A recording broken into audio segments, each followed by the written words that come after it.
United বারের পক্ষ থেকে সুপ্রিম কোর্ট বারের সকল স্তরের আইনজীবীরা তিনটা দাবি নিয়ে এবার আমাদের আন্দোলন। নাম্বার 1, বিচার আপিল বিভাগ সহ হাইকোর্টে কোনো ক্যামেরা ট্রায়াল হবে না। সাংবাদিকরা জাতির চতুর্থ স্তম্ভ, গণতন্ত্রের সাংবাদিকরা যেন প্রবেশাধিকার পায় হাইকোর্ট এবং আপিল বিভাগে, আমরা পরিষ্কার বলেছি। আরেকটি ছিল এক্সিস্টিং যে কজ লিস্ট সেটাকে ছোট করেছিল, আমরা ব্রড লিস্ট বলেছি। ওই দাবিটুকু প্রধান বিচারপতি মেনে নিয়েছেন, এই জন্য কিছুটা মেনে নিয়েছেন। এই জন্য মাননীয় প্রধান বিচারপতিকে আইনজীবীদের পক্ষ থেকে সম্মান, অভিনন্দন এবং তার এই কাজের জন্য আমরা তার কাছে গভীরভাবে কৃতজ্ঞ। এখন রয়ে গেছে দুটি বিষয়, সাংবাদিকদের আপিল বিভাগে প্রবেশ, এইটার সঙ্গে গণতন্ত্র জড়িত, এইটার সঙ্গে আইনের শাসন জড়িত, এইটার সঙ্গে রাইট টু ইনফরমেশন জড়িত। এবং আমরা বলেছি বিচার বিভাগের সবচেয়ে সুবিধার্থে সাংবাদিক বন্ধুদের আপিল বিভাগে এবং হাইকোর্টে প্রবেশাধিকার লাগবে। কারণ নিউজ না থাকলেই, প্রকৃত তথ্য সাংবাদিক বন্ধুরা না দিতে পারলেই গুজবের ডালপালা ছড়াবে, যা বিচার বিভাগ, গণতন্ত্র, আইনের শাসনের পরিপন্থী। আর আরেকটি মেইন, ভার্চুয়াল কোর্টের আসলে কোনো যৌক্তিকতা নাই। আপনি দেখেন পুরো ঢাকায় আর তেলের সংকট নাই। এর আগে আমরা হিসাব দিয়েও বলেছিলাম ভার্চুয়াল কোর্ট করলেও না তেল সাশ্রয় হয় না জ্বালানি সাশ্রয় হয়। আজকে আমাদের একটা বিশাল বিক্ষোভ মিছিল বারে হচ্ছিল, কিন্তু আমরা সেটা সংক্ষিপ্ত করেছি। আমাদের বারের বর্তমান সভাপতি জনাব এ মাহবুবউদ্দিন খোকন সাহেব জানিয়েছে যে তিনি এবং কমিটি গত বৃহস্পতিবার মাননীয় প্রধান বিচারপতি মহোদয়ের সঙ্গে সাক্ষাৎ করেছে, পুরো বিষয়টা জানিয়েছে এবং আমরা প্রত্যাশা করি আজকে বিকালের মধ্যে হয়তোবা ওনারা ডিসিশনটা রিভিউ করবে। কারণ সমস্ত বিচারপ্রার্থী, জনগণ, আইনজীবী সবাই বুঝতে পারছে দেশে কোনো জরুরি অবস্থা নাই, দেশে জ্বালানি সংকট নাই, বরং একটা প্রচার হচ্ছে এগুলোর মধ্য দিয়ে যারা লুকিয়ে আছে, যারা বারের বিরুদ্ধে অবস্থান নিয়েছিল তাদেরকে ওকালতি করার সুযোগ দেওয়া কিনা। আরেকটা বিষয় হচ্ছে যে আইনকে ওনারা রিলাই করেছে সেই আইন বানিয়েছিল আনিসুল হকরা এবং সাবেক প্রধান বিচারপতি সৈয়দ মাহমুদ হোসেন, যারা অ্যাক্সেস টু জাস্টিস ডিনাই করত, যারা চাইতো না যে বিচার বিভাগে মানুষ ন্যায় বিচারের জন্য আসুক। আর বর্তমান আপিল বিভাগ কিন্তু ঐতিহাসিক আপিল বিভাগ।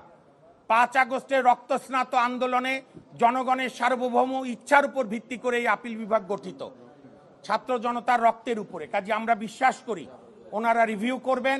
যদি কালকে অনলাইন কোর্ট আবারও রাখে, আমরা কালকে দুপুর 1টা থেকে সমস্ত বারে সাক্ষ্য সংগ্রহ করব।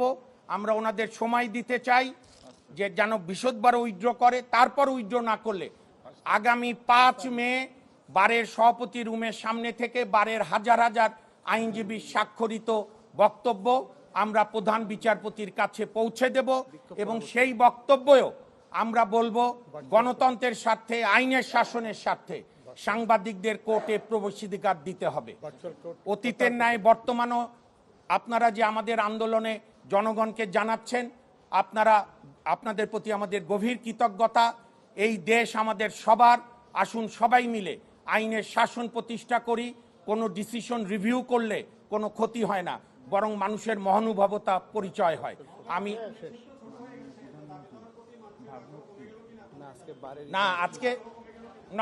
ধন্যবাদ, আপনি চমৎকার প্রশ্ন করেছেন। কোনো আগ্রহ কমেনি। আজকে একটা টেকনিক্যাল প্রবলেম হয়ে গেছে, বারে নির্বাচনে নমিনেশন জমা দেওয়ার লাস্ট ডেট, প্লাস মিছিলের মাঝখানে সভাপতি এসে নিজের ও পরিবারের নিরাপত্তায় সব সময়ই থাকুন আপোষহীন। নিরাপত্তায় আপোষ নয়, আর ঘরে রাখুন আরএফএল ল্যাডার। বলেছে যে আমরা প্রয়োজনে আবার কথা বলবো, একটু কিন্তু আপনারাও অনুসন্ধান করে দেখতে পারেন A to Z আমাদের এই আন্দোলনের পক্ষে। ভার্চুয়াল কোর্টের আর প্রয়োজনীয়তা এখন আর নেই। ভার্চুয়াল আপত্তি হচ্ছে, প্রযুক্তির সঙ্গে আমাদের কোনো বিরোধ নেই, কিন্তু আদালতের কার্যক্রম এমন একটা বিষয় এবং ওই 2 দিন বুধ বৃহস্পতিবার হয় ফাইনাল হিয়ারিং এর সময় জজ সাহেবরাও আপনার ফিল করে না, কমফোর্ট ফিল করে না এবং এর কোনো প্রয়োজন নেই। এবং যে সার্কুলারটা দিয়েছে সেখানে কিন্তু আপনার ওই আধুনিক প্রযুক্তি বলেনি, বলেছে জ্বালানি এবং বিদ্যুৎ সাশ্রয়। পার্লামেন্টে জামাতের বিরোধী দলরা বলেছিল পার্লামেন্ট বন্ধ করেন, সরকার বলেছে কোনো সংকট নেই। বরং কোর্ট যদি বন্ধ থাকে, আমি আগের দিন উদাহরণ দিয়েছিলাম যে যখন দ্বিতীয় বিশ্বযুদ্ধে যুক্তরাজ্যে হামলা চালিয়েছিল ফ্যাসিস্ট হিটলার, উইনস্টন চার্চিল প্রধানমন্ত্রী তার আইনমন্ত্রীকে জিজ্ঞেস করেছিল হাউজ অফ লর্ডস চলছে, ওদের কোর্টকে বলে হাউজ অফ লর্ডস, বলে চলছে, কয় তাহলে ইংল্যান্ড টিকে যাবে। সুতরাং বিচার বিভাগকে সংকুচিত করা এটা কোনো অর্থেই কাম্য না, বরং সরকারকে বিপদগ্রস্ত করা। সবাইকে ধন্যবাদ। হ্যাঁ না, আমরা তো করে মিছিল করে, এখন আমরা যেহেতু সভাপতি বলেছেন, শোনেন, আমাদের লক্ষ্য আন্দোলনের শো না, আমাদের লক্ষ্য কর্মসূচি আমাদের বাস্তবায়ন। 3টার মধ্যে একটা বাস্তবায়ন হয়ে গেছে, কজ লিস্ট ব্রড হয়ে গেছে মোটামুটি। এখন আমরা 2টা, সাংবাদিকদের কোর্টে প্রবেশাধিকার বিচার বিভাগের স্বার্থে, আর ভার্চুয়াল কোর্ট অবিলম্বে বন্ধ। পরবর্তী কর্মসূচি আমরা কালকে যদি অনলাইন চলে তাহলে আমরা সাক্ষ্য সংগ্রহ শুরু করে হাজার হাজার আইনজীবীর স্বাক্ষরে প্রধান বিচারপতির কাছে 5ই মে দুপুর 1টায় প্রেসিডেন্ট রুমের সামনে থেকে করে আমরা জমা দেব। আর আগামীকাল যদি অনলাইন চলে দুপুর 1টা থেকে আমরা সাক্ষ্য সংগ্রহ শুরু করব। আর আমি একটা সাংবাদিক ভাই একটা প্রশ্ন করেছে, একটু শুনে নিকি। হ্যাঁ,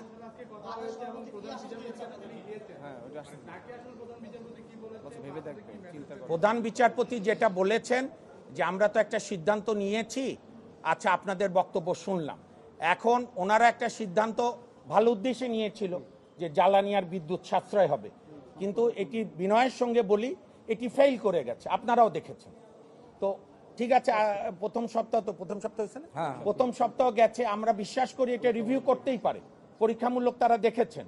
এখানে আমরা সবাই একটা পরিবার, বিচারক, আইনজীবী, বিচারপ্রার্থী, জনগণ, সাংবাদিকরা, এবং তথ্য প্রমাণ এসেছে ভার্চুয়ালে 70% ডিসপোজাল কমে গেছে। তার মানে প্রধান বিচারপতি মহোদয় উনি এককভাবে সিদ্ধান্ত নিয়েছেন, ওইটার দরকার না, ওইটার দরকার না।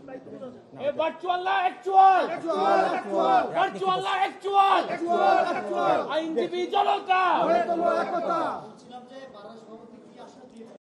সঙ্গে একমত, এবং তারা গিয়েছিল বিশুদ্ধবারে জরুরি। আমরা অনুরোধ করেছি প্রয়োজনে আগামীকাল আবার যান, এবং বারের সভাপতিও বলেছে, আমরা গভীরভাবে এটা বলেছি, আমরা প্রধান বিচারপতিকে বলেছি এটা আপনাদের সিদ্ধান্ত রিভিউ করেন, এবং আমরা বিশ্বাস করি উনি দেয়াল লিখন পড়বেন বারের A to Z বিচার প্রার্থী।